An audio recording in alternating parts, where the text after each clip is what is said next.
Hi guys, welcome back to my channel. I want to do a video on how to get your specific person, but how to get over the set it and forget it sort of thing. So it's not that you set it and you're not allowed to think about it again. Yeah, of course you are, but more time when we think about it again, that's when the thoughts start to drift into, well, I'm thinking about it and it's still not here. Obviously, mental diet every time you think about it. And this is something, before I even heard the term mental diet, this is something I always used to say. If you cannot think anything nice, just like my mum would say to me when I was growing up, if you can't say anything nice, don't say anything at all.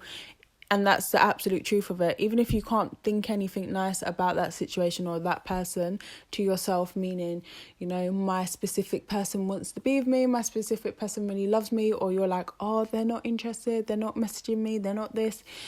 If that's your thought process, just shut up. Just leave it. Just leave it, because, you know, you're not doing yourself any favours. It is always really easy to turn it around anyway. So, you know, if you do have those thoughts, just counteract it with you know, an opposing thought. So if you're thinking they're ignoring you, just, you know, my specific person makes me a priority. I'm the most interesting person in this planet to my specific person. Okay, so how do we set it and forget it? Because this is really, it's letting go of the resistance. It's stepping into the you know, source energy within you, or the God energy, or whatever it is that you want to call it, because you have that realization of, okay, I said this, so this is going to happen, chill. Oftentimes we get in that state and then it fluctuates, like I mentioned with the mental diet and stuff. You have all these thoughts. So I've been playing around with something that is known already. It's known by a few different names. I came across it on a YouTube video, like the premises for it, but it was nothing to do with the law of attraction. It's called detox, dopamine detox, or dopamine fasting. Now, in our society, we live in a really instant society, and we're constantly living for instant gratification, some of us more than others. Some people are really intelligent, really bright, have a lot to give, have a lot to offer, but don't really see, and they know about the law of attraction, they use it, but they don't really seem to get where they want to get because of their dopamine dependence. What is dopamine? It's that feel-good factor that we all love, that we all crave, that we all want. But some people have figured out how to trigger that in their brain. Well, we've all figured out how to trigger that in our brains. But, you know, some people more than others enjoy the sensation. There's various studies out there that you can look at about dopamine. And I think there was something about a rat. I can't tell you exactly word for word because I feel like I've read the same sort of story a few times. But, you know, when they gave rats access to a button that kind of made them feel good, the rats kept pressing it and kept pressing it till they lost the will to live. They just want to press the button. They didn't want to do anything else. And that's like a lot of people. It's hard to see that when you're in it, okay? So you just want to feel good. This is where we get that kind of toxic mentality sometimes, and I'm guilty of having this in the past. Obviously the past isn't real, so, you know, I don't feel bad. But you've got to be really optimistic and stay super positive to manifest your desires. You're manifesting all the time anyway. Doesn't matter if you feel good, if you feel bad, if you feel it's happening. So you really don't need to stay positive, but that's the dopamine effect. You know, you want to feel good. I am one of those people that's always like, oh, if it's enjoyable, that kind of thing. So dopamine has a big say in my life, and that's something I realized. So I then decided to put into practice this law of attraction technique of dopamine detox. So okay, I'll do my affirmations, I'll do my visualizations, my goals and whatever. And then after that, I set it and forget it, and I carry on with my day. So I do not sit on my phone. I'll turn my phone off for a few hours. I won't eat anything that, you know, anything nice, or I'll just eat pretty healthily, choose my food really carefully. I won't watch TV. I won't even exercise, because that can make me feel really, I'm on a high right now. The gym does that more than home exercise, I'm going to be honest, and I am at home at the moment. Even sleeping, like I love a good nap. I won't do that. I'll just keep pushing on, so that I'm not getting any big hits of dopamine. When you're doing that, when you get like a hit of dopamine, it is basically a drug. It's what's making people addicted to actual drugs. It's the effect of the dopamine. But when we're doing that, we're always looking for the next hit, and the next hit has to be bigger and better than the last for us to really, feel it. So sometimes when we're having these positive affirmations and we're visualizing, it's a hit of dopamine. It feels great. It feels good. And then, when you're looking at your 3D and your 3D doesn't match up to what you've just experienced, you want to visualize again. And then you're visualizing like all the time. There's nothing wrong with that, but then you're not present and aware and living your life and actually shaping your 3D. You're rejecting it. So this is where we get the resistance, or like I said, people can get the counteractive, can get the opposite thoughts coming in. Again, I don't want to edit this. I just want to keep it raw. I just want to keep it real. That's how I do. Really just don't have the patience to be editing stuff right now. But you get the counteractive thoughts. So you've had this big hit of dopamine, and then you're going to get a bit of a low, get a bit of a come down, because you don't have to be doing drugs to get a come down. It's the dopamine that gives you the feel good effect.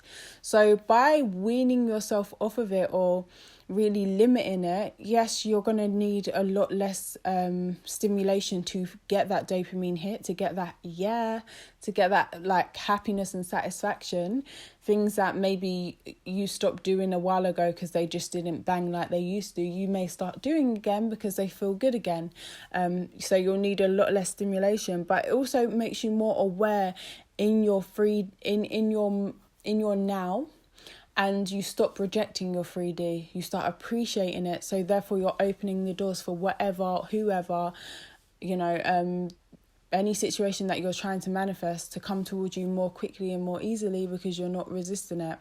So a dopamine detox would be like what I basically described, but it could be absolutely anything for you. For a lot of people, they do like to play video games and stuff like that. I'm also kind of practicing this with my kids as well, because it is kind of scary how we teach our little ones to press that button constantly. By the time they're a teenager, they've lost the will to live. They've been sat in front of a telly just pressing the feel good factor button in their brain over and over and over again. So once you do that, you don't need to go anywhere else, because you feel good. What do you need to go and do anything else for? It's not about, when I say, you're not rejecting the 3D, I'm not saying like, it's making you go out and blah, blah, blah.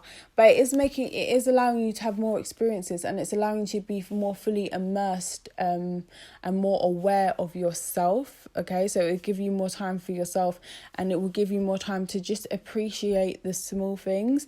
And a lot of times when people say that, just appreciate the small things, set it and forget it. It's like, well, how the fuck do I do that? Because it's hard. I want my money right now. I want my SP right now. Don't have time. Because we're used to that sensory, we're used to just pressing the button or finding some activity or something or someone that gives us that dopamine hit. So basically it's kind of just weaning your brain off of dopamine, being centered in your now, being appreciative, and releasing any resistance through that action of letting go of the dopamine hit, and allowing for your SP, for your manifestation to come towards you easily, quickly, smoothly. And I said quickly, didn't I? Quickly. That's the whole point. So I hope you guys have enjoyed this video. I hope it's given you some value or some food for thought. I pretty much did explain how to do the dopamine detox. Obviously, look it up, find out what works for you and what your hits of dopamine are. It could be the weirdest things that you find so good, but you'll notice because you'll do them a lot. There'll be the things that you do a lot. And sometimes as well, even though I was finishing the video and carrying on. I feel like some people can get fatigued out. And this is where you get people, a lot of people that are really into the law of attraction and they honestly do believe in it. And they, start off really well with any intention. And I want to say they start off really well with anything. But realistically, when we do anything, it is really about law of assumption, law of attraction. If you start a new business, you're doing it because you believe in yourself and you believe that it's going to work. But after you don't get that first hit of dopamine, doing the business, you're ready to give up. After you've done a few affirmations and you don't get that hit of dopamine, your brain's like, what's this? This isn't fun. We're not doing this. We're stopping. This isn't working. We're not getting the satisfaction that we thought we was going to get. But obviously, when we do the dopamine detox, your brain gets used to not receiving that hit of dopamine all the time and actually appreciating I want to say balance or, not being dopamine free, because you're always going to be creating dopamine and whatever, finding satisfaction. But yeah, you don't need those big hits, because I feel like as well, sometimes people have a hard time measuring success as what they see successful. That's why social media can be a good thing to detox from, because we're often measuring our success against other people's, and that really has nothing to do with us, because it's really not our lives. So when you detox from dopamine, the smaller successes mean more, and they do actually give you that feel good factor, and they do encourage you to carry on. Also, I'm not saying don't ever go on your phone. I have started giving myself out certain periods without my phone, without TV, without these different things that I would have used before. And then I will reward myself with a certain amount of time on these devices or on whatever it is, because your brain does still need a little something. I haven't totally worked out all the kinks yet in my reward process, but you do definitely need to reward yourself. But yeah, just don't keep pressing the button, because this is how we get disheartened or feel like the process isn't working, our mental diet isn't working, and our manifestation isn't happening. And it's always happening, it's always working, it's always there, but you just can't see it yet because you're looking for the dopamine. But yeah, so thank you so much for watching. I am really done now. I'm really finishing the video. Don't forget to like, share and subscribe. Let's get this channel to 1,000 subscribers. I appreciate you guys so much. Okay. Take care. Bye.